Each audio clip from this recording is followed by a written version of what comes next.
नमस्कार। कल हम लोगों ने जो चर्चा की थी एक सिलेबस पे चर्चा की थी।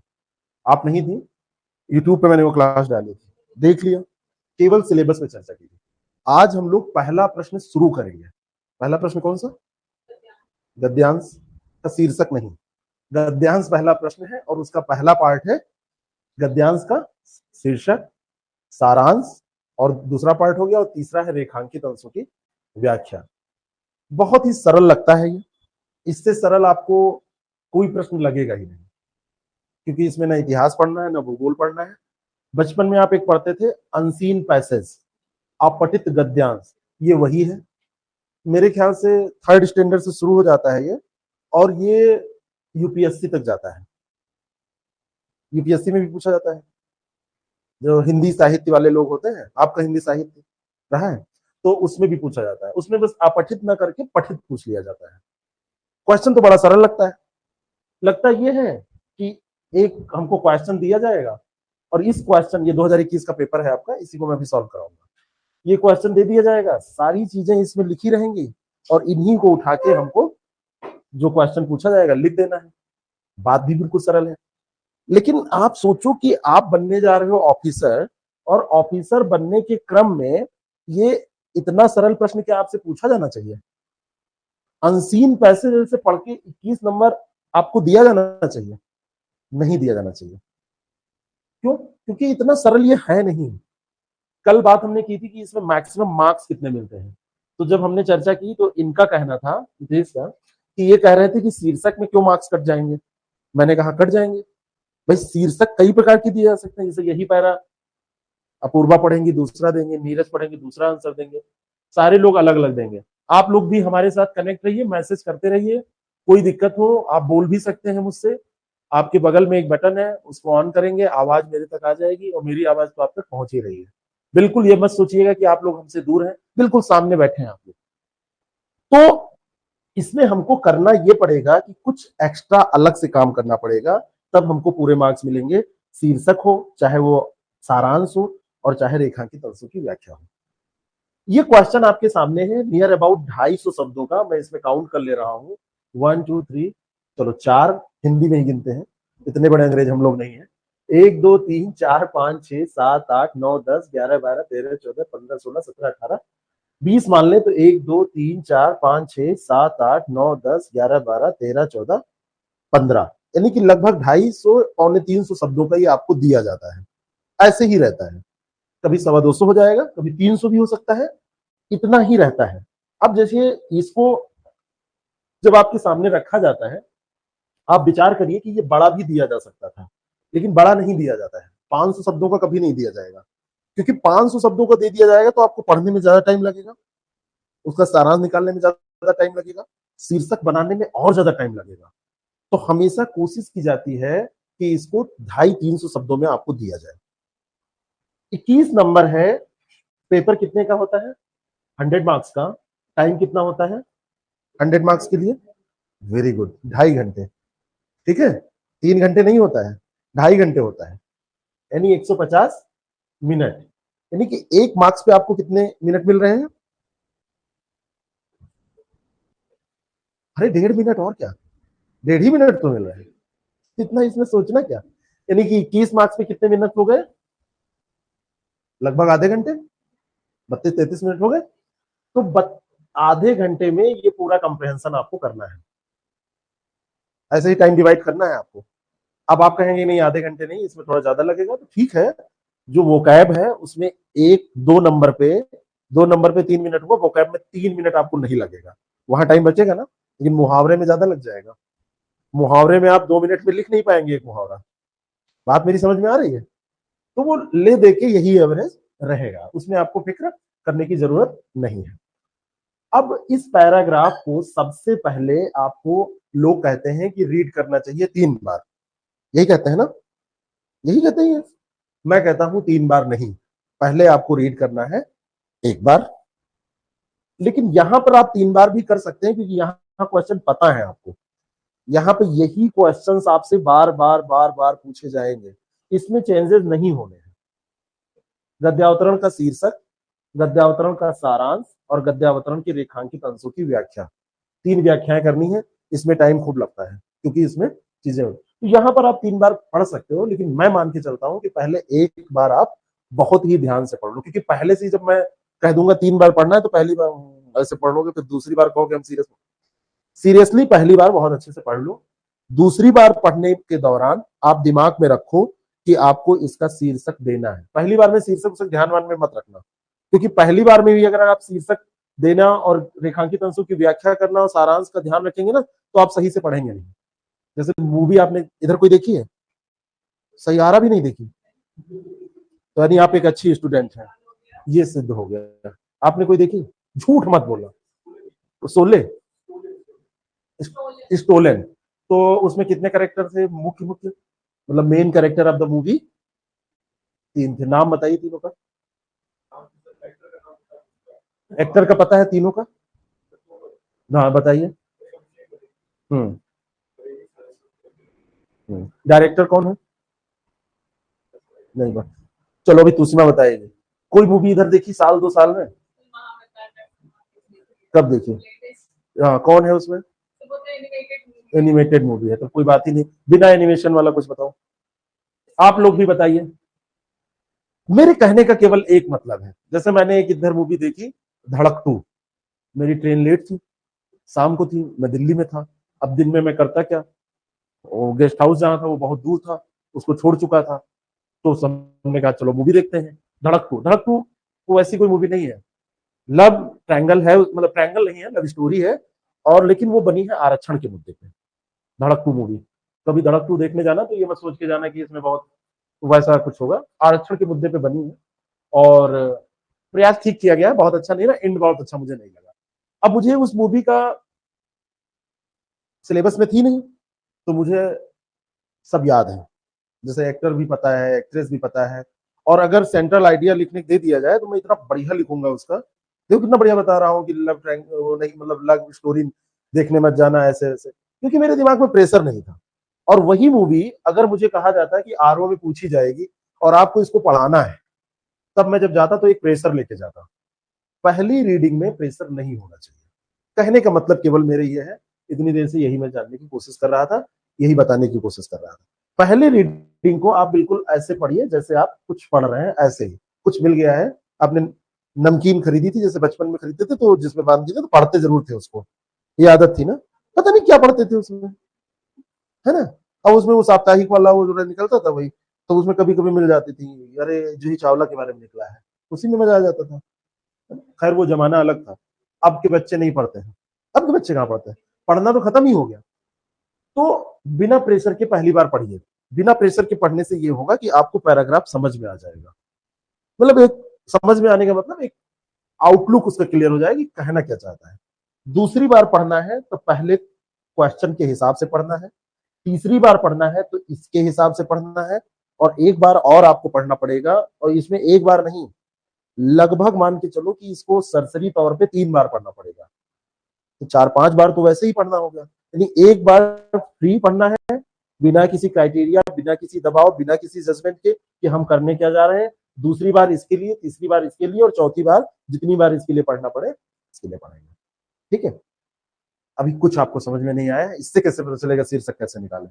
अब मैं पहले प्रश्न पे चल रहा हूं कि शीर्षक होता क्या है। शीर्षक क्या होता है?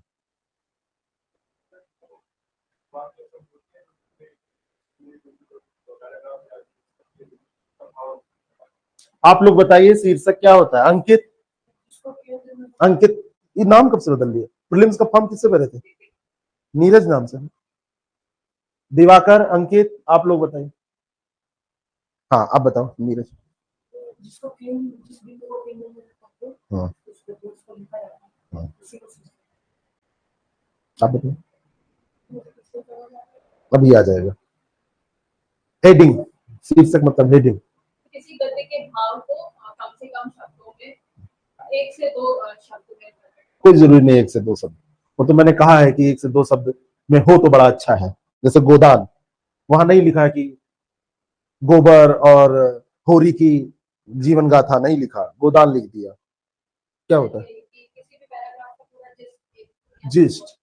ठीक है, सबने अच्छा बताया है, लेकिन देखो होता यह है, शीर्षक की अगर हम बात करें कि व्हाट इज गद्यांश का शीर्षक क्या, देखो 3 सवाल इसमें पूछे जाएंगे, शीर्षक, सारांश, रेखांकित की व्याख्या। तो सबसे पहले हम यहाँ लेके चल रहे हैं कि शीर्षक क्या होता है, कैसे निकालेंगे इसको। आपसे कभी नहीं पूछा जाएगा कि शीर्षक की परिभाषा लिखो, कभी नहीं पूछा जाएगा, लेकिन शीर्षक क्या होता है अगर ये आपको समझ में आ जाएगा तो ये आपके लिए काफी आसानी होगी।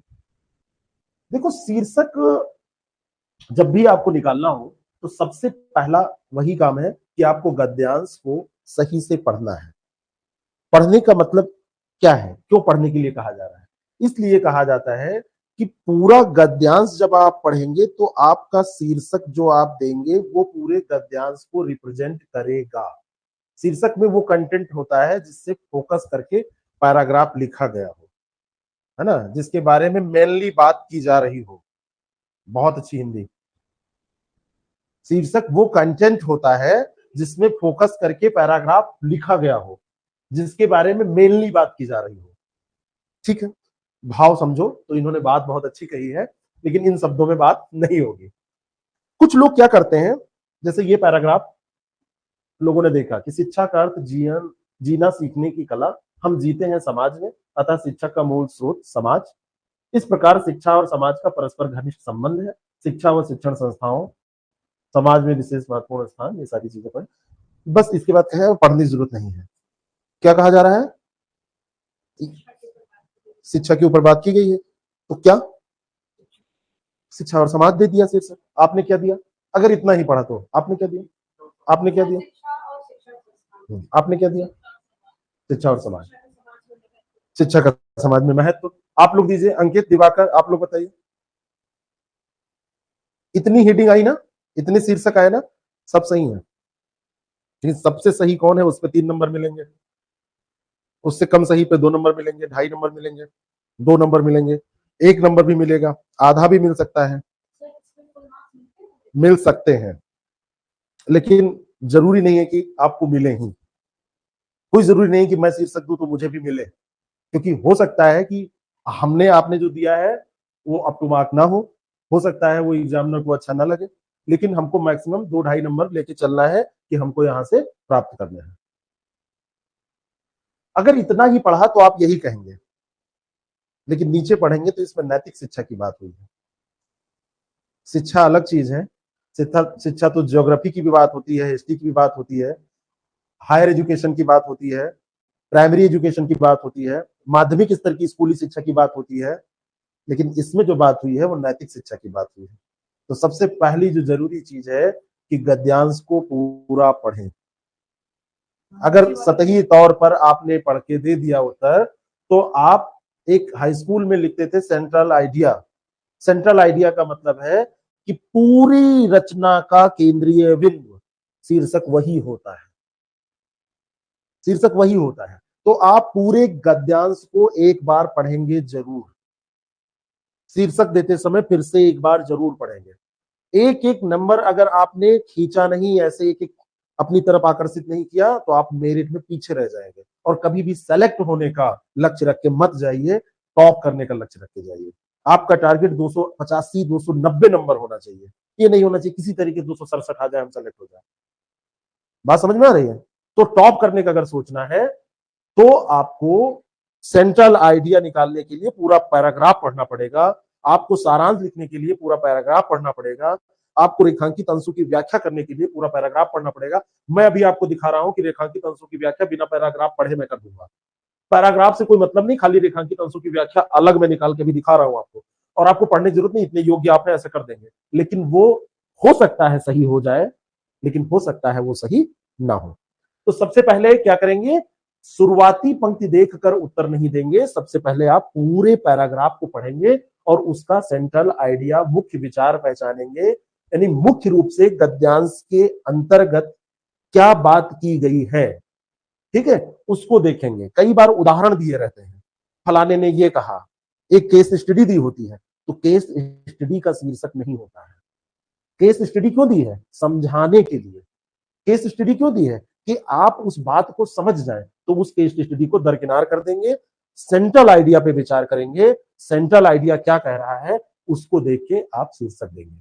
फिर मैंने कहा कि जितना छोटा हो सके अगर ये एक शब्द का हो सकता है तो इससे अच्छा कुछ नहीं। लेकिन महाकाव्य दो है, कौन कौन से है ना, दोनों की शीर्षक आप देखिए एक शब्द में है ना। लेकिन और भी रचनाएं हैं, राम की शक्ति पूजा है, राम की शक्ति पूजा है, तो उसमें कई शब्द हैं, तो आप ऐसा नहीं कह सकते कि वो शीर्षक खराब है। ये मतलब आपके हिंदी साहित्य की, हिंदी जगत की सबसे अच्छी पुस्तक है। लेकिन उर्वशी भी है, अभिज्ञान शाकुंतलम भी है ना, है कि नहीं है, कुमार संभवम भी है ना। तो ज्यादा आप दो शब्द मान सकते हैं कुमार संभवम में, है ना। लेकिन संस्कृत में सूक्त वाक्य होते हैं, सूक्तियां होती हैं। अब आपने प्लिम्स में पढ़ा है या मेंस में भी पढ़ेंगे, अनेक शब्दों के लिए एक शब्द, शीर्षक में ये बहुत काम करने वाला है। आपको लग रहा है कि ये चीज निकल के आई, जिस वाक्यांश निकल के आया, तो उसके लिए एक शब्द आपके दिमाग में आया तो उसको उठा के लिख दीजिए। बात समझ में? अभी नहीं समझ में आएगा, अभी आप सोचोगे कैसे तो लगेगा नहीं, 10-15 दिन प्रैक्टिस करोगे ना, सब आने लगेगा। ठीक है, तो सेंट्रल आइडिया, लेकिन हमने 3 से 6 शब्द को इसलिए यहां पे लिख दिया है कि आपके ऊपर प्रेशर ना पड़े। एक शब्द का हो, 2 शब्दों का हो, बहुत अच्छी बात है, एक शब्द में कह दें बहुत अच्छी बात है। लेकिन अगर 3-4 शब्द का हो जा रहा है, 5-6 शब्द तक, 4 शब्द तक, ये सब आदर्श स्थितियां हैं, है कि नहीं है। यम नचिकेता संवाद लिखना पड़ रहा है ना, रामचरित मानस लिखना पड़ रहा है ना।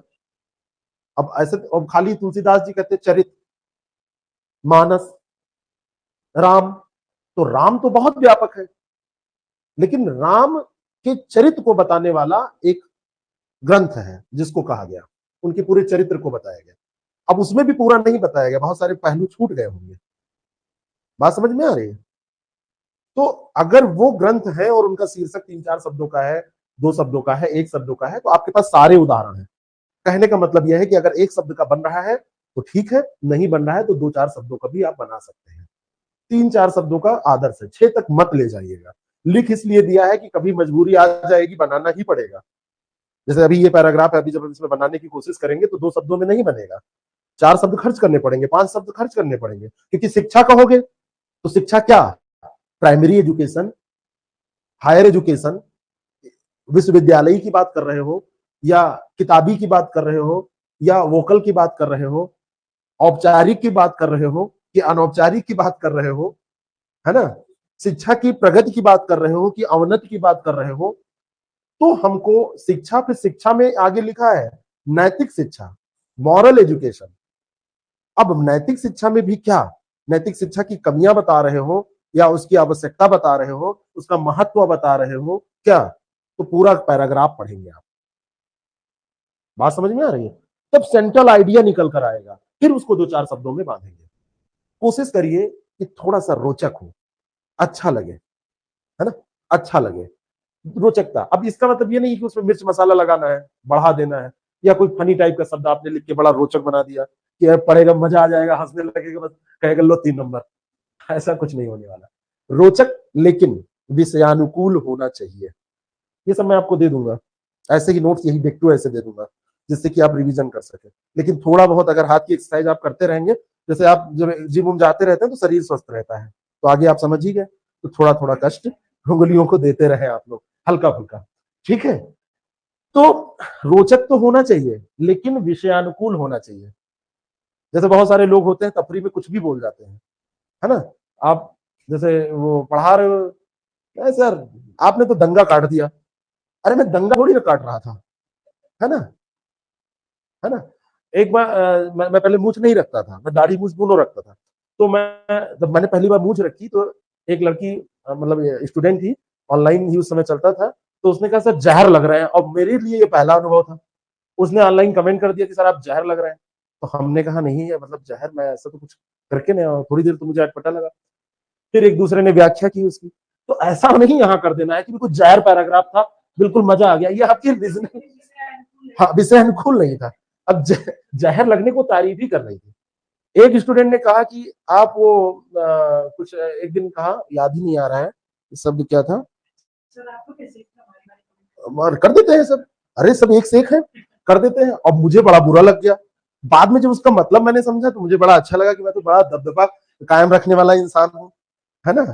वो एक शब्द था, वो इधर पूरब में वो यूज होता है बहुत ज्यादा, है ना। तो बहुत सारी देखो क्षेत्रीय भाषाएं होती हैं। रंगबाज, यही तो मैं ही हो गया। अब उसने कहा ये टीचर कम रंगबाज ज्यादा लग रहा है, यही मैं याद ही कर रहा था। अब मुझे बड़ा बुरा लगा। फिर मैंने रंगबाज पे रिसर्च किया, तो रंगबाज का अर्थ था कि जिसका थोड़ा दबदबा हो, जो बोले तो तुरंत वसूली आ जाए। हमने कहा ठीक है यार, क्या करना है, अच्छा ही तो लग रहा है। कहने का मतलब ये है वो रीजनल लैंग्वेज है, ऐसा कुछ नहीं करना है यहाँ, बस इतना सीरियसली, बस आपको इतना याद रखना है। जैसे रोचक तो आपने बना दिया, जैसे रंगबाज बड़ा रोचक लग रहा है, तो फिल्म का नाम तो हो सकता है ना। जैसे धड़क 2 मूवी जब मैंने देखी, उसको बहुत सही से रिलेट कीजिएगा। और सबसे ज्यादा इसमें आपको काम करने वाली है मूवीज। जितने ज्यादा आप अच्छे से रिव्यू दे सकेंगे मूवीज का, उतना अच्छा आप शीर्षक दे सकेंगे, उतना अच्छा आप सारांश लिख सकेंगे, उतनी अच्छी आप व्याख्या कर पाएंगे। कोई बात नहीं, हमें ठीक है, वो आपका व्यक्तिगत वो है, लेकिन नहीं देखती है तो कोई जरूर आवश्यकता, अनिवार्यता, अपरिहार्यता नहीं है। लेकिन अगर आप ऐसा कर लेती हैं तो आपको इसमें मदद मिलने वाली है। कोई बात नहीं है, ऐसा थोड़ी ना कि मूवी देखे बिना आरओ नहीं बन पाएंगे। कोई बात नहीं। कहने का मतलब यह है कि आपको रोचकता के, लेकिन विषयानुकूल विषय के भटकना इधर उधर नहीं है कि आप इधर उधर चले जाएं। व्यक्तिगत राय से बचना है। जितना पैराग्राफ में लिखा है उसी पर आधारित शीर्षक होना चाहिए।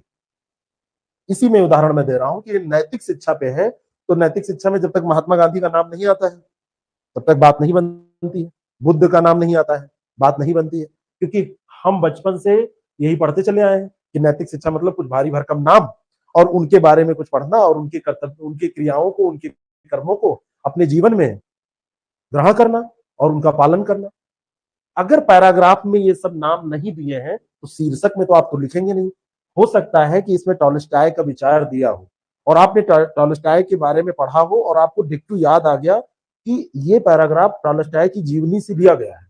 हो सकता है सत्य के प्रयोग के बारे में पैराग्राफ उठा लिया गया हो सकता है नंदन नीलकेरी की बुक आपने पढ़ी है उससे आ गया है, हो सकता है अग्नि की उड़ान से पैराग्राफ ले लिया गया है, लेकिन उसने कलाम साहब का नाम नहीं लिखा है, तो शीर्षक में आप नहीं डालेंगे कि अग्नि की उड़ान कलाम। मेरी बात आप समझ पा रहे हैं। हो सकता है पढ़ा हुआ मिल जाए, हो सकता है कि ये जयशंकर प्रसाद जी की कामायनी पर आधारित कोई गद्य बना दिया हो, है ना। हिमगिर के उत्तुंग शिखर पर बैठ शिला की शीतल छां, उसी को इसने गद्य में बदल दिया हो, है ना। लेकिन पता होने के बावजूद भी आप वो नाम नहीं लिखेंगे। क्यों? क्योंकि आपको उसमें ये नाम मिल नहीं रहा है। अपनी राय, अपनी किसी भी तरीके की ज्ञान की बातें, नॉलेज अपना दिखाने का प्रयास यहां पे नहीं करना है। लेखक की जो भावना है उसको आपको हर हाल में बनाए रखना है, अपनी राय नहीं रखना है, नहीं तो लेखक बुरा मान जाएगा। और यहाँ पे लेखक के पक्ष में ही एग्जामिनर काम करता है, तो एग्जामिनर को बुरा लगेगा तो वो अच्छा नहीं होगा। एग्जामिनर कोई नया लौंडा नहीं होता है। एग्जामिनर 60-65 साल का एक बूढ़ा व्यक्ति, जीवन से हताश निराश, ठीक है, इस तरीके का व्यक्ति होता है जो कि तनिक तनिक बातों पे खुन्नस खाता है। पानी मांगा अगर घर में किसी बुजुर्ग व्यक्ति ने और 1 मिनट की देरी इसलिए हो गई कि गिलास आप बहुत अच्छे से साफ कर रहे थे कि उनको कोई बैक्टीरियल या कोई फंगस इन्फेक्शन ना हो जाए, गंदा पानी ना पी ले, लेकिन इतने में वो पानी पूरा दिन नहीं पिएंगे, ऐसा हो जाता है। जिसके घर में बूढ़े ना हो तो वो इंतजार करें, इसके लिए तैयार भी रहे। जैसे बच्चे नाटक करते हैं ना, बूढ़े वैसे ही नाटक करते हैं, उठा के फेंक देंगे संभालने से, आप कुछ नहीं कर पाओगे उनका। क्या करोगे? छोटे वाले को तो उनको क्या करोगे, जरा करके देखो, प्रॉपर्टी से बेदखल, यही बोलते भी हैं। 100 बीघे हैं, बेदखल कर देंगे तो बैठे रहोगे मुंह बनाए। कहने का मतलब यह है कि आपको किसी भी तरीके की कोई भी अपनी राय नहीं देनी है। ठीक है, यहां पर यह ध्यान रखना है। ये बहुत कॉपी चेक करने वाले लोग जो आप आजकल सोच रहे हो ना, ये जिंदगी वो जी चुके होते हैं। जैसे छोटे बच्चों को हम लोग कहते हैं ना कि हम तुम्हारी नस नस से वाकिफ हैं, जिस यूनिवर्सिटी में तुम दाखिला लेने की तैयारी कर रहे हो वहां से हमने पीएचडी की है। ऐसे ही लोग वहां बैठे हैं। कई बार लोग ऐसे करते हैं, अभी जब व्याख्या की बात आएगी तो वो ऐसे करते हैं प्रोफेसर पैडल के अनुसार, और वो सोचते हैं प्रोफेसर पैडल जर्मनी में हम जन्म करवा दिए हैं। और पैडल है क्या? साइकिल का पहिया वाला पैडल। प्रोफेसर चैन के अनुसार प्रोफेसर ग्रिप के अनुसार, प्रोफेसर हैंडल के अनुसार, प्रोफेसर ब्रैक के अनुसार, ये फलानी बात। बेटा ये जहां शब्दावली निकली थी ना, उसी यूनिवर्सिटी में वो प्रोफेसर था जो कॉपी चेक कर रहा है। तो ये सब बदतमीजी नहीं करनी है। ना लिखेंगे काम चल जाएगा, बदतमीजी करेंगे नंबर काट देगा, क्योंकि उसको पता है कि इस पूरे ब्रह्मांड में प्रोफेसर पैडल नहीं है। आपने लिख दिया प्रोफेसर स्कूटी के अनुसार, प्रोफेसर स्कूटी पेप के अनुसार, है ना, है ना, महान विचारक जुपिटर के अनुसार। आप तो एक सीरीज लेके चल रहे हैं स्कूटी का नाम या कुछ, ये सब नहीं करना है। आगे भी जरूरत पड़ेगी इसकी व्याख्या में। ये सब कहीं दूर दूर तक नहीं, केवल मैंने यही बात मैं बार बार कह रहा हूं, व्यक्तिगत राय नहीं, जो है उसी को अच्छे से करिए, आप किस अपनी भाषा में अपने समझ के अनुसार ये करिए। शीर्षक, शीर्षक में करना क्या है, सबसे पहले पूरा गद्यांश जल्दी जल्दी स्कैन करके आप पढ़ने की कोशिश सेकंड राउंड में करिएगा, पहले मैंने कोशिश करिए, मध्य से अंत तक आप पूरा समझिए, मुख्य विषय को पहचानिए, गद्यांश कह क्या रहा है, फिर उसका एक वाक्यांश बनाइए। गद्यांश पढ़ के डायरेक्ट शीर्षक कभी मत बनाइए, ठीक है। चलिए अब थोड़ा सा शुरू करते हैं, ऐसा नहीं कि सब हवा हवाई बात है। इस गद्यांश को आपके पास मैं 2 मिनट आपको दे रहा हूं, सारे लोग इसको पढ़िए, मैं भी पढ़ रहा हूं, अपने आप पढ़ना है, मैं बिल्कुल शांत रहूंगा, और फिर इसका एक वाक्यांश आपको बताना है सारे लोगों को। वाक्यांश का मतलब है जिसमें 10-12 शब्द तक हो सकते हैं।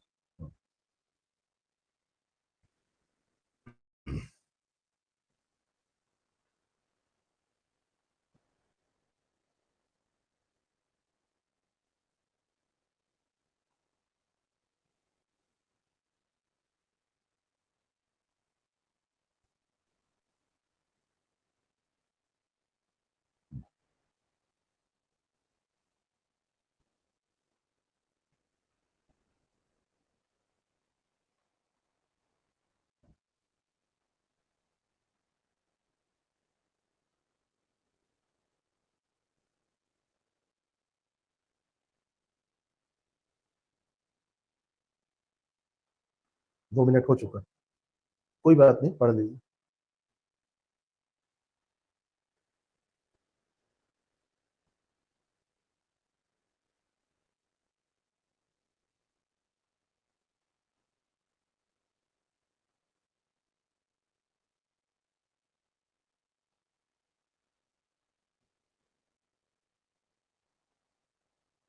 अब तो हो ही गया है। अब देखिए मैं क्या कह रहा हूं, अब पैराग्राफ आपने पढ़ लिया, अब मैं आपसे कह रहा हूं कि इसके बारे में वाक्यांश बनाइए। वाक्यांश का मतलब 1-2 लाइन में जो जिस्ट है। आपने क्या जिस्ट निकाला कि पैरा किस बारे में कहा जा रहा है, अवतरण किस बारे में है, आप सारे लोग बताइए। 2 लाइन, 1 लाइन, 1.5 लाइन, आधी लाइन, जितने में आप बता सकते हैं, कम से कम में होना चाहिए। किसके बारे में?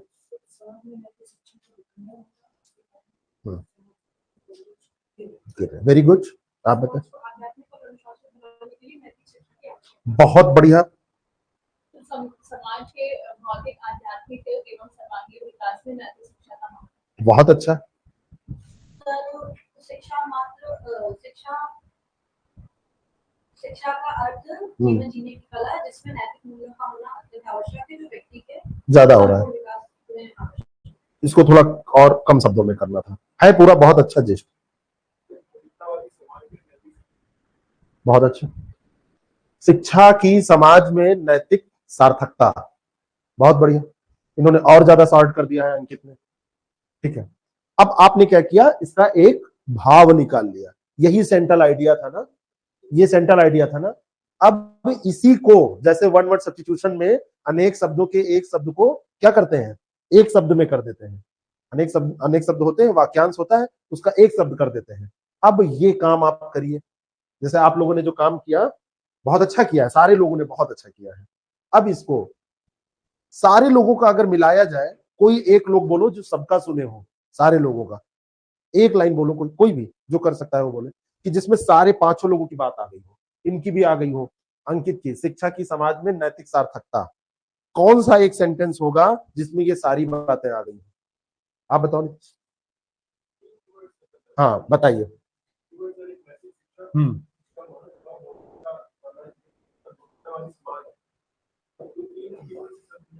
ठीक है।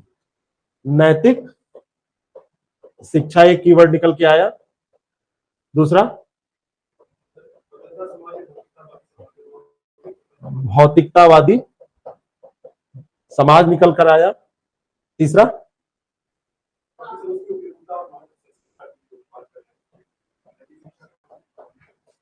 उपयोगिता या महत्व निकल कर आया। देखिए, जब भौतिकतावादी समाज लिखा गया तो भौतिकतावादी समाज आध्यात्मिकता से दूर जाता ही है, लगभग ऐसा होता है। और क्योंकि आप टाइटल देने जा रहे हो तो कहीं ना कहीं उसको, जैसे इन्होंने कहा जो, तो लिख सकते हैं बिल्कुल, लेकिन ये इसमें कहीं ना कहीं शामिल है। ठीक है, अभी मैं ट्रिक सब बाद में बताऊंगा। इनको एक ट्रिक पता है, वो मैं जान रहा हूँ कि कैसे टाइटल निकाला जाता है, हमने भी बताई है कई बार यूट्यूब पे, लेकिन वो अभी सब नहीं बताऊंगा, नहीं तो आप सब लोग पढ़ना ही बंद कर देंगे। वो ट्रिक तो बड़ी अच्छी है। ये कीवर्ड है और इन कीवर्ड्स के इर्द गिर्द ही पूरा पैराग्राफ घूम रहा है। इतना तो समझ में आ गया ना। अब इसको अगर आपसे कहा जाए कि इन तीनों को, इतना लंबा ये प्रोसेस है नहीं, ये क्लास है, एक ही क्लास होगी इस पे, फिर और तो प्रैक्टिस होगी, जहां दिक्कत होगी वहां बताएंगे, क्लास एक ही होनी है ना। अब इनको एक शब्द में समेटना है, 2 शब्द में, 3 शब्द में, इसके लिए क्या हमको करना है? सारे लोग प्रयास करिए। ऐसा क्या एक कह दिया जाए, 3 शब्द, 4 शब्द, 2 शब्द, कि ये सब कुछ सिमट जाए इसमें। इन तीनों को समेट देना है। एक बात तो स्पष्ट है कि नैतिक शिक्षा को तो आप नहीं हटा सकते, वो मेन है, पूरा पैराग्राफ उसी पे घूम रहा है, तो इसको तो कहीं ना कहीं हम लेंगे ही। हाँ, ज्यादा लंबा हो रहा है। हाँ, थोड़ा सा करीब आ गए, ठीक है, काफी अच्छा है, आप प्रयास करिए। अरे ये सब ऐसे चुटकियों में निकलेगा ऐसे।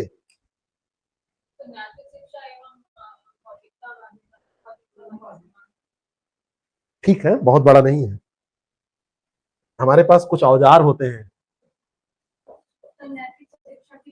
नहीं, की हटाना है अगर आपको, ये भी तो एक टूल है ना, तो औजारों का प्रयोग करेंगे कि नहीं करेंगे? और ना लगाइए, और की जगह पे ये लग गया, इसको काउंट नहीं किया जाता है वर्ड में। परिवर्तन नहीं, परिवर्तन से परिवर्तन से समस्या का हल नहीं मिल रहा है। हाँ, परिवर्तन से हल नहीं निकल रहा है, महत्व कह देने, उपयोगिता कह देने से हल निकल जा रहा है। अब थोड़ा सा बताइए और। नहीं, उससे भी हल नहीं निकल रहा है, आप बताइए। नहीं ठीक है, 2 आने पड़ेंगे, लेकिन वो 2 कौन से होंगे?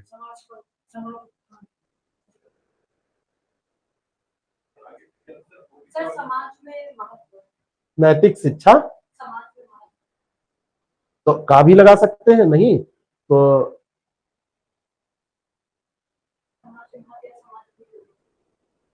अगर हम यहाँ पे एक ही शब्द लिखे, उपयोगिता, है ना, पूरा कवर नहीं हो पा रहा है। आप बताइए भाई, अंकित, सारे लोग बताइए। हमारे पास तो आंसर है, लेकिन मैं आंसर देना नहीं चाहता हूं, वो तो आपको कहीं भी किताब में मिल जाएगा। इसको देखो, यही जो ये एक्सरसाइज हो रही है ना, यही सब काम आएगा। नैतिक शिक्षा का समाज में महत्व इन्होंने बताया।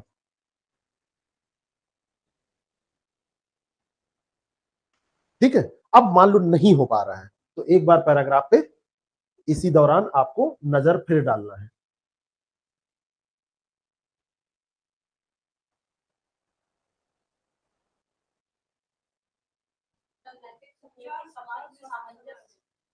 बस यही है, नैतिक शिक्षा, डॉट लगाइए, स्वस्थ समाज। ये जिस्ट होता है जो लास्ट में लिखा जाता है। जिनको सबसे ज्यादा डर लग रहा था, सबसे सटीक आंसर वहीं से आ गया। हमको तो कुछ पता, इनको परिभाषा तक नहीं पता है। देखो आने लगा ना, ऐसे ही आएगा। ये एक ठीक ठाक शीर्षक हो सकता है, मैं ये नहीं कहूंगा कि यही शीर्षक होगा, क्योंकि इसमें ऑब्सोल्यूट कुछ होता ही नहीं है। इनका भी अच्छा, इनका भी अच्छा, इनका भी अच्छा, इनका भी अच्छा, और इस शीर्षक पे मेरे हिसाब से 2 से 2.5 नंबर अवश्य मिलेंगे। 2.5 नंबर तक ये जा सकता है। 3 के लायक डिपेंड करता है कि एग्जामिनर को क्या अच्छा लगे।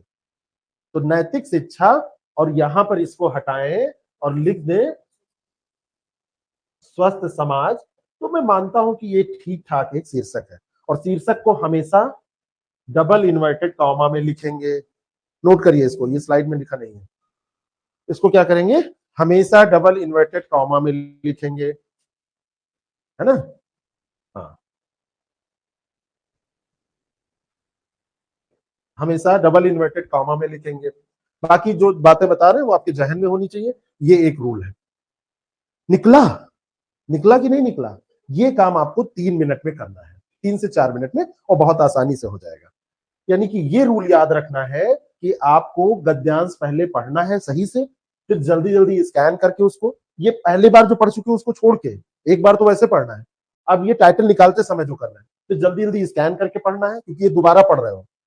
फिर गद्यांश किस बारे में कहा गया है, एक वाक्यांश बनाना है, लेखक का भाव समझ लेना है, क्या जानकारी दे रहा है, क्या कह रहा है, क्या चेतावनी दे रहा है, क्या उसमें प्रेरणा दे रहा है। फिर छोटे आकार का असरदार 3 से 6 शब्दों में सटीक अर्थ वाला शीर्षक बनाना है। दूसरा पॉइंट, शीर्षक को पहले रफ कॉपी में नोट करना है। यहां क्यों लिख रही हो? हाय राम, इतनी गरीबी।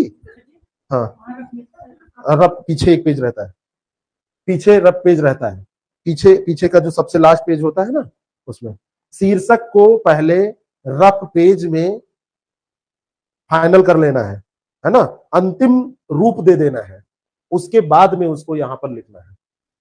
शीर्षक को पहले रफ करके अंतिम रूप देना है, तदोपरांत तदुपरांत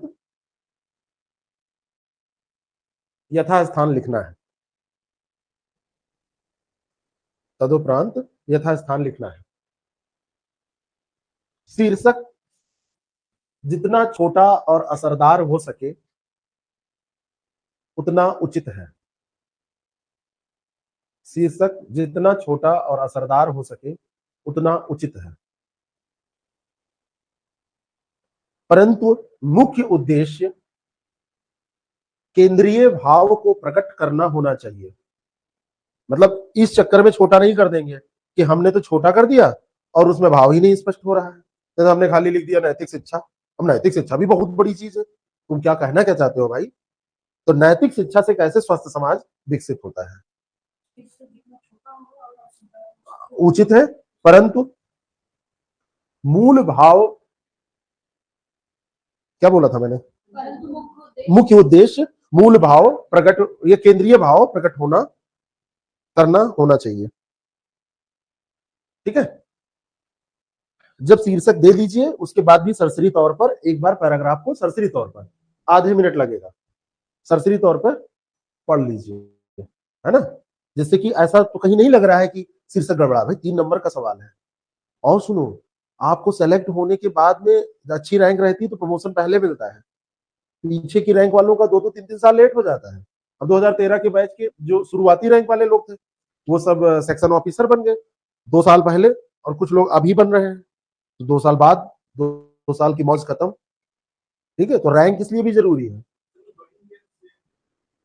जैसे ऐसे होता है, मान लो कि 300 लोग बने आ रहे हो इस साल, मान लो एक रॉ ऐसे दे दिया डेटा, 300 लोग बने और सेक्शन ऑफिसर खाली हुए, जब 5-6 साल बाद आपका प्रमोशन होना है तो सेक्शन ऑफिसर के पद खाली हुए 150 ही, तो 150 का प्रमोशन होना है, तो शुरुआती जो उसमें मेरिट देखी जाएगी, शुरू के 150 ले लिए जाएंगे, फिर जब 150 और खाली होंगे तब उसके नीचे, फिर ऐसे ऐसे होता है।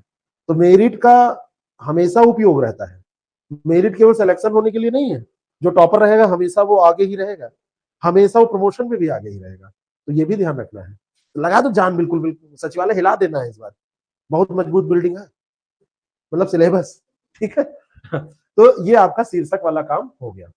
आज शीर्षक ही हो पाएगा लग रहा है, लेकिन ठीक है, हमको क्लास लेने में कोई दिक्कत नहीं है, आप लोगों को पढ़ने में भी कोई दिक्कत नहीं होनी चाहिए, जो कर लो काम।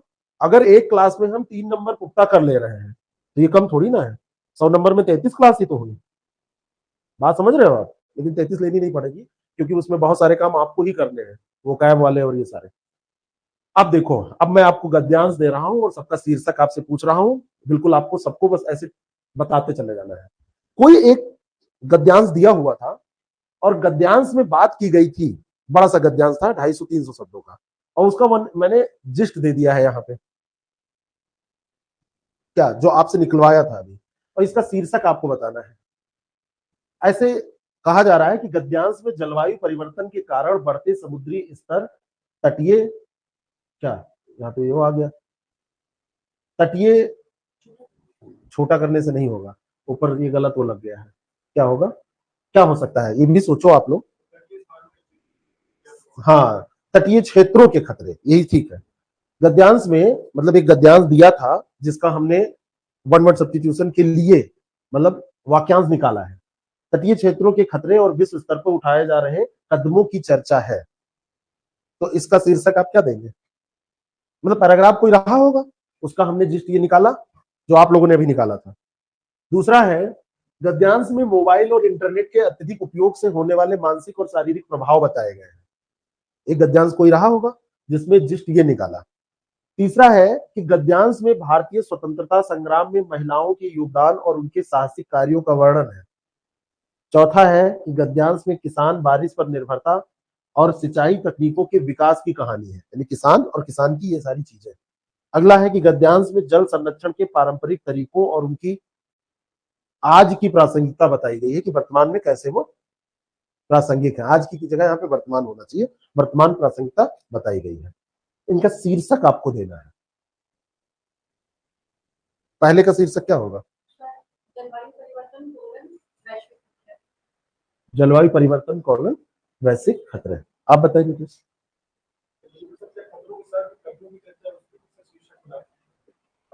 अलग अलग बनाइए, कोई कोलन जरूरी नहीं है कि यूज करें और कोई यही इन्हीं का वर्ड यूज ऐसा हो। आप अपना बताइए, आप अपना बताइए नीरज। बहुत लंबा, बहुत बड़ा हो गया।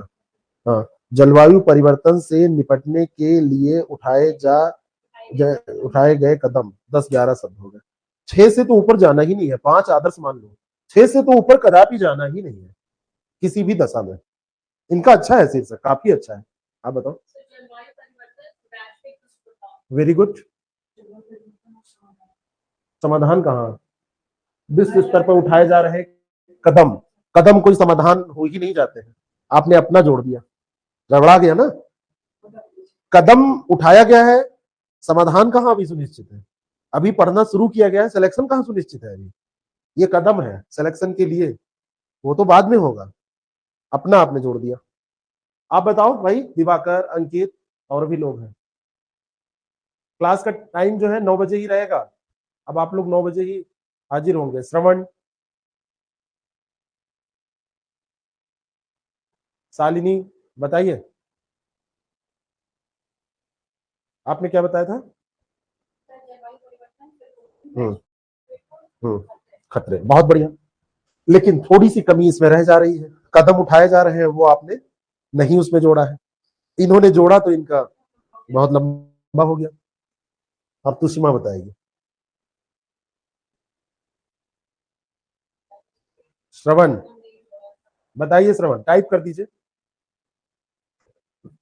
बोलना है श्रवण, बोलिए, बोलिए, आपकी आवाज आएगी हम तक।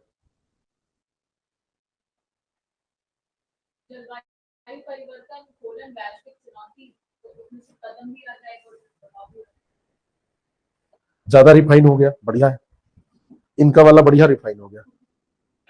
ठीक है, मैंने क्या कहा, इसमें ऑब्सोल्यूट आंसर कोई होता ही नहीं है, बेटर एक दूसरे से बेटर करते चले जाएंगे। ठीक है,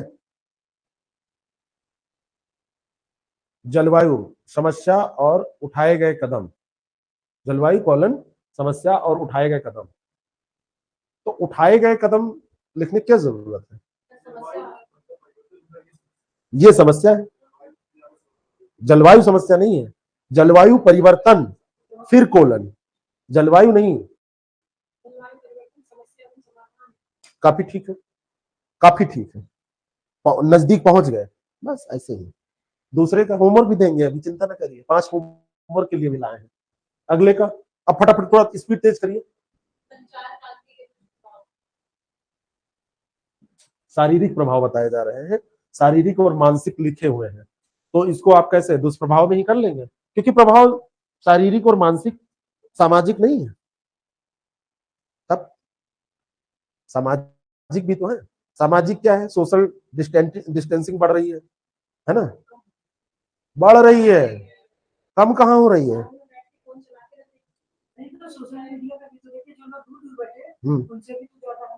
तो वो सोशल, वो दूसरा समाज है, वो वर्चुअल सोसाइटी है, ये रियल सोसाइटी है। ये इधर बैठी, आप इधर बैठे हो, बचपन से साथ पढ़ रहे थे, खूब बढ़िया से टिफिन शेयर करके खाए हो, है ना, आधी ये नोच लेती थी क्या, हाँ रोटी पराठा जो भी, और अब बढ़िया अपना मोबाइल तुम चला रहे हो, वहां पे मौज मार रहे हो, और ये अपना उधर अलग अलग बढ़िया रील्स देख रही हैं, तो खत्म मामला।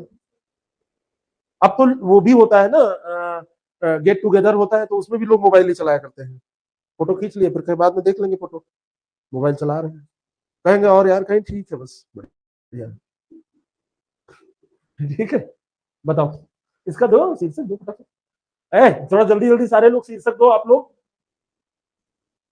हाँ, मोबाइल और इंटरनेट के मतलब एक पैराग्राफ दिया था जिसमें बहुत सारी फला फला बातें की गई थी। आजकल देखो ये पैराग्राफ रहा कैसे होगा, जरा इसको इमेजिन करो, ये रहा होगा कि आज हर व्यक्ति के हाथ में मोबाइल है, वैसे तो उसने दुनिया अपने मुट्ठी में कर ली है ना, लेकिन वो दिन भर लोग उसी में व्यस्त रहते हैं, बगल में बैठे किसी एक व्यक्ति से अपने घर के व्यक्तियों से भी बात नहीं करते हैं, और ये सारी चीजें उसमें खुद लिखे, उदाहरण भी दिया रहा होगा, एक केस स्टडी दी रही होगी 2-4 लाइन की, उसका जिस्ट ये है। अब थोड़ा सा दिमाग काम किया ना, ऐसे सोचो,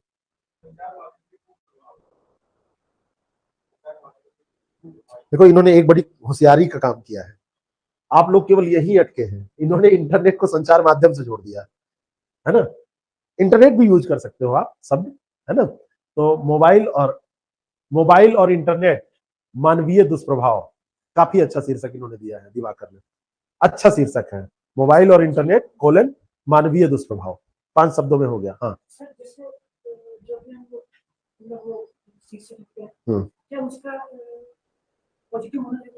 हाँ, पॉजिटिव होना जरूरी है, लेकिन पैराग्राफ ही निगेटिव है, तो आप पॉजिटिव कहीं लाएंगे नहीं, लेकिन कोशिश करेंगे कि ना शब्द, नकारात्मक शब्द ये सब यूज ना हो। बहुत सही बात आपने पूछी है, लेकिन पैराग्राफ ही नकारात्मक है, तो इसलिए मैंने इसको लिखाया नहीं है, पता चला उसको नकारात्मक को सकारात्मक करने के चक्कर में आप भाव ही सारे बदल दें, तो ये सही नहीं होगा, ठीक है, तो काफी ठीक है शीर्षक, ऐसे ही करना है, कोई एब्सोल्यूट कोई हम निकालने की कोशिश भी नहीं कर रहे हैं आज, तो कम से कम नहीं। भारतीय स्वतंत्रता संग्राम में महिलाओं के योगदान और उनके साहसिक कार्यों का वर्णन।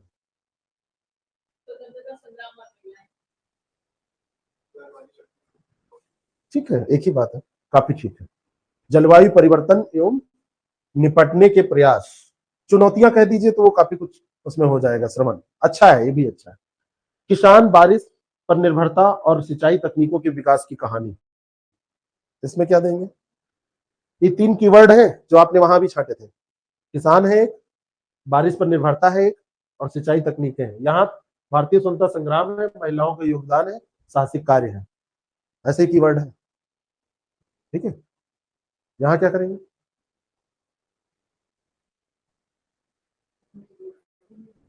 दिमाग नहीं काम पर, किसान बारिश पर निर्भरता और सिंचाई तकनीकों की कहानी, क्या निकालेंगे, चैट जीपीटी वहां रहेगा नहीं, और वो इतना खराब खराब देगा, उसको तो पूछो ना, वो तो कहेगा कि बस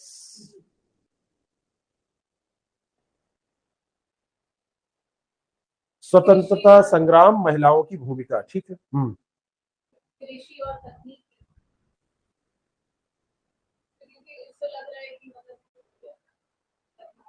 सिंचाई तकनीक की बात हो रही है ना, भाई बारिश पर निर्भरता थी किसानों की, जिसको कहते हैं कि मानसूनी वर्षा पर आधारित खेती, उसी पर यह पैराग्राफ रहा होगा, लेकिन अब बारिश नहीं होती है तब भी ठीक ठाक खेती हो जाती है, उत्पादन ठीक ठाक हो जाता है, क्यों, क्योंकि सिंचाई तकनीकों का विकास हो गया है, ठीक है। अब बहुत सारे जैसे ज्योग्राफी मेरा है, तो मुझे स्प्रिंकल तुरंत नजर आने लगा, ट्यूबवेल नजर आने लगा, तालाब नजर आने लगे, नहरें नजर आने लगी, ना बिल्कुल नजर नहीं आनी चाहिए, जितनी चीजें यहाँ पर है वह उसी में आंसर देना है, तो कीवर्ड इसीलिए निकाल लिया जाता है, बारिश नहीं, नई सिंचाई तकनीकी तो अपने आप बारिश को खत्म कर रही है ना। स्वयं शीर्षक कैसे हो? किसान बहुत ब्रॉड है, बारिश पर निर्भरता ठीक है, लेकिन वो शीर्षक नहीं हो सकता।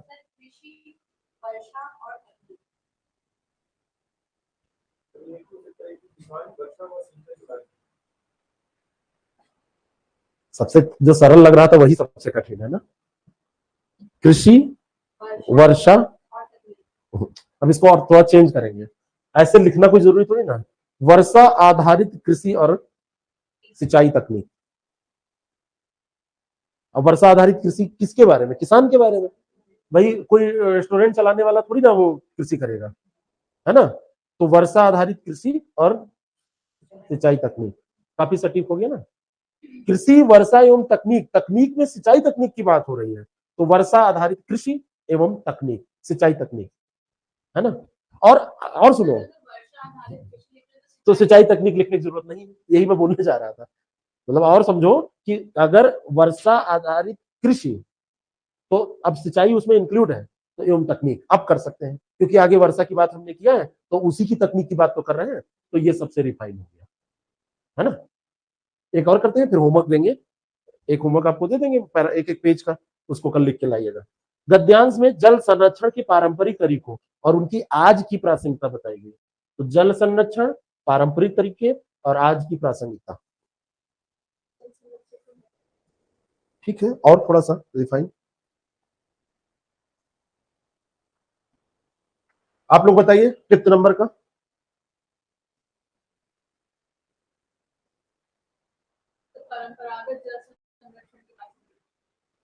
अच्छा है,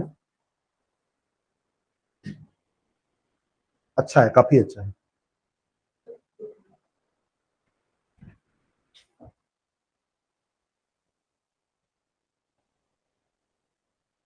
बताइए निखिल।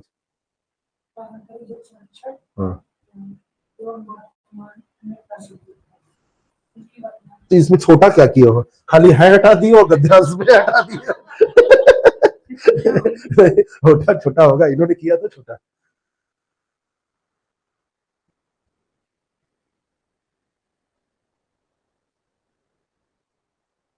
बताइए, आप लोग भी बताइए बस। आगे 5 और रखे हैं, ये होमवर्क है। अरे भैया, होमवर्क नहीं करोगे तो कुछ नहीं होगा, हम ये सब वो नहीं कर पाएंगे। हमारे लिए तो बड़ा काम आसान हो जाएगा, आप लोग जितना कम काम करोगे ना, हमें कॉपी चेक करनी पड़ेगी ना, कुछ करना पड़ेगा। सब भैया ये खत्म ना, छुट्टी करो। क्या मतलब है? तब यहाँ आप आए हो, क्यों आए हो? यहाँ आने का कोई मतलब ही नहीं रहेगा। अभी तो धीरे धीरे, अभी तो ये ट्रेलर है, खूब होमवर्क मिलेगा। और मान के चलिएगा कि नवंबर में डेट आयोग ढूंढ रहा है, हो सकता है पहले पहले ही पखवाड़े में हो जाए, 10 नवंबर के आसपास एग्जाम हो जाए। हाँ, डिक्लेयर अभी हुआ नहीं है, लेकिन विचार किया जा रहा है। बिल्कुल सही न्यूज है वो, मतलब उसको हम 90% मान के चल रहे हैं। और आप लोग, फिर से मैं कह रहा हूं, जितने लोगों का मतलब पीसीएस एग्जाम आप दीजिए, लेकिन आरओ पास हो रहा है तो आरओ पे फोकस ज्यादा करिए। प्री निकाल के ढेर बना के उसका कुछ पिरामिड बना के उसमें कुछ मिलना नहीं है आपको कोई पुरस्कार, इसमें सिलेक्शन ले लीजिए, है ना। उसको भी दीजिए, इसमें हो जाएगा ना अच्छा पेपर। उसमें भी आधा तो 30% तो इसी से तैयार हो जाएगा, हिंदी, ऐसे, बहुत कुछ और लिखना आप सीख जाएंगे। चलिए इसको बताइए, जल संरक्षण के पारंपरिक तरीकों और उनकी आज की प्रासंगिकता। तो थोड़ा सा और रिफाइन करो ना, आप लोग हिंदी इतनी अच्छी आती है। पारंपरिक जल संरक्षण तकनीक, अगर है ना, पारंपरिक जल संरक्षण तकनीक, पारंपरिक, अभी मेरे दिमाग में एक बहुत अच्छा आया था, जल संरक्षण परंपरागत तरीका, बहुत लंबा हो रहा है। अभी बहुत अच्छा एक आया था, वो मैं बोल नहीं पा रहा हूँ। आपने क्या बताया था? परंपरागत जल संरक्षण की प्रासंगिकता, ठीक है, 5 तक है, चलेगा, कोई दिक्कत नहीं है। हमने क्या बोला था, हम क्या बोलना चाहते थे?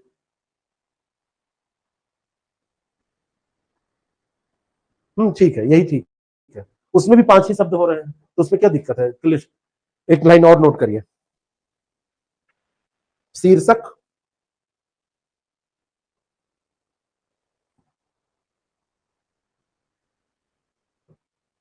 देते समय सूक्त वाक्यों का, सूक्त जैसे सूक्तियां होती है ना, सूक्त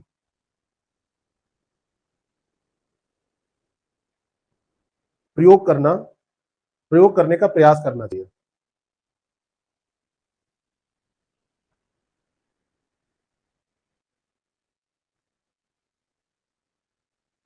परंतु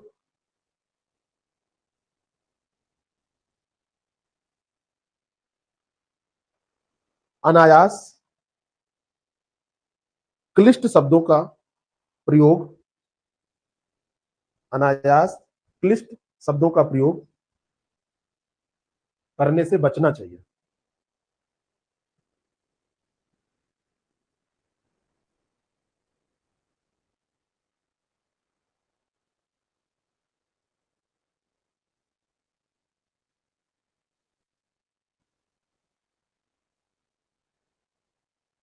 ठीक है, अब ये 5 आपको अभी हम दे देंगे, 6, 7, 8, 9, 10 एक एक पेज में निकलेगा, इसको दे देंगे, इसको करके लाइएगा, है ना। और ये आया है, जरा उनसे बोल दो कि 2 मिनट बैठ जाए, बस आ रहे, वो आई नहीं आज। ठीक है, तो ये शीर्षक वाला काम हुआ। कल हम चर्चा करेंगे, कल 2 टॉपिक हो जाएंगे, क्योंकि आज और भी चीजें तो हमने की है कि कैसे पैराग्राफ को 10 मिनट इसी में निकल गया। तो कल हमको चर्चा करनी है कि सारांश कैसे लिखें और रेखांकित अंशों की व्याख्या कैसे हमको करनी है, ये चीजें हमको कल करनी है। तो मान के चलिए कि कल कल ये दोनों हो जाएंगे, और जैसे ये कंप्लीट होंगी बस इसके प्रैक्टिस में हम चले जाएंगे। ये आज आपको प्रैक्टिस करना है। कुछ और भी आप जैसे किया ये करिए, जैसे आप न्यूज़पेपर पढ़ रहे हैं, न्यूज़पेपर पढ़ते समय आर्टिकल आप कई बार ऐसा करिए कि आर्टिकल का शीर्षक ना देखिए, पुराना कोई न्यूज़पेपर उठाइए और पहले ही फोल्ड कर लीजिए, 2-4 एक ही दिन में बैठ के ऊपर से फोल्ड कर दीजिए कि शीर्षक नहीं दिख रहा है, उसको ढक दीजिए, टेप मार दीजिए, जैसा भी आप करिए। और फिर कोशिश करिए कि आप जो शीर्षक दे पा रहे हैं, क्योंकि न्यूज़पेपर के शीर्षक बड़े अच्छे होते हैं। हाँ, हाँ, हाँ, बस एक मिनट, ठीक, बढ़िया, ठीक है। तो उसके भी शीर्षक देने का प्रयास आप लोग करिए, है ना। मतलब ये कोई स्पेशल काम नहीं है, कभी अपना बैठे ऐसे कुछ पढ़ा, शीर्षक दिया, देखा, हाँ, ठीक है। जैसे सबसे अच्छा उत्तर क्या होता है, अगर कोई कहे, जिस उत्तर को पढ़ के प्रश्न लिखा जा सके कि प्रश्न ये था, वही सबसे अच्छा उत्तर होता है। जैसे मुझसे कोई पूछे कि सबसे अच्छा आंसर क्या होता है, तो मैं ये कहूंगा कि आंसर न दीजिए और उत्तर दीजिए, और मैं जब पढ़ूं तो मैं प्रश्न बना दूं। ठीक है, तो बस वही अच्छा उत्तर है। कोई भी बना दे, सामान्य समझ वाला व्यक्ति, बहुत मतलब उसमें दुष्कर कार्य नहीं है ये, सामान्य समझ वाला व्यक्ति कि उसको ऐसे दिया जाए तो ये प्रश्न रहा होगा, तभी तो उत्तर वो सही होगा। तो ये क्या है, गद्यांश क्या है, जब आप शीर्षक दे दें उसका, तो शीर्षक वही अच्छा होगा जो उस गद्यांश को रिप्रेजेंट करेगा पूरा। तो इस तरीके से हम लोग करेंगे, ठीक है। तो नेक्स्ट क्लास में हम लोगों को जो चर्चा करनी है वो सारांश लेखन पे हम बात करेंगे और रेखांकित अंशों की व्याख्या पे हम बात करेंगे। कल ये दोनों हो जाएगा, ठीक है। इसका पीडीएफ आपको ऐप पर मिल जाएगा, जो लोग ऐप पर हैं, ये सारी चीजें जो भी हमने इसमें डिस्कस किया है वो सारे पीडीएफ आपको ऐप पर दे दिए जाएंगे। कोशिश कीजिएगा कि अपना थोड़ा बहुत क्लास में नोट्स बनाया करिए, ज्यादा नोट करने की जरूरत नहीं है, मतलब की वर्ड्स नोट कर लीजिए, बाकी ये तो आपके पास रहेगा ही कि आप जो पढ़ेंगे तो आप धीरे धीरे, जब ये पहले एक बार ये हो जाएगा, इस हफ्ते की क्लास हम करके जब ये सारी चीजें कर लेंगे, तब आप इस स्थिति से 2-4 लेटर भी हमारे पास हो जाएंगे, है ना। जैसे एक दिन में हम वो डिस्कस कर लिए शासकीय पत्र, एक दिन में ऐसे यार शासकीय पत्र परिपत्र कर लिए, तो इस तरीके से जब आपके पास मटेरियल हो तो अगले हफ्ते से हम प्रैक्टिस स्टार्ट कर सकेंगे। ठीक है, आज आप लोगों को ये वाला नोट्स मिल जाएगा, प्रशासनिक आप लोगों को मिल ही गया, तो जो लोग नहीं है इनके लिए ये नोट्स निकाल दिया गया है, प्रशासनिक व वाणिज्यिक शब्दावली, उसको ले लीजिए, पढ़ना स्टार्ट करिए, ठीक है। और उसमें जो है प्रैक्टिस हम लोग इसी से शुरू करेंगे। जैसे आपने कल कहा था कि कुछ होना चाहिए, तो एक दिन में एक पेज उठाएंगे और उसी में से 5 पूछेंगे, ज्यादा नहीं, 20-25 रटिए, तो उसमें से हम 5 कोई भी पूछ लें या 10 पूछ लें, तो इस तरीके से, यानी कि वो जो काम हो वो दिखावे के लिए ना हो, इस तरीके से हम लोग करेंगे। तो थैंक यू, और कल मिलते हैं। टाइमिंग यही रहेगी 9 बजे।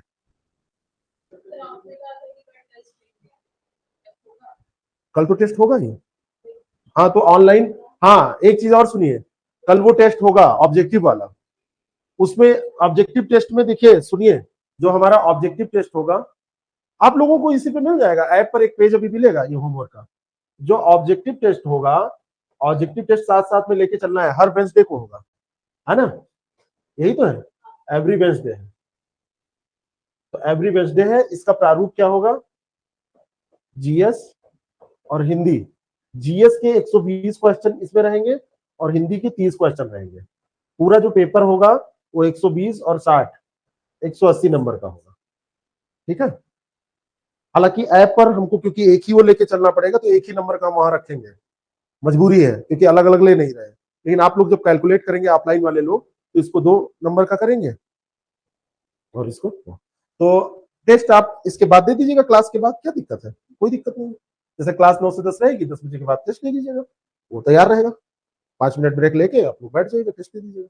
ठीक है, तो ये एक साथ में 150 क्वेश्चन, 150 क्वेश्चन ये रहेंगे। निगेटिव मार्किंग 1/3 होगी।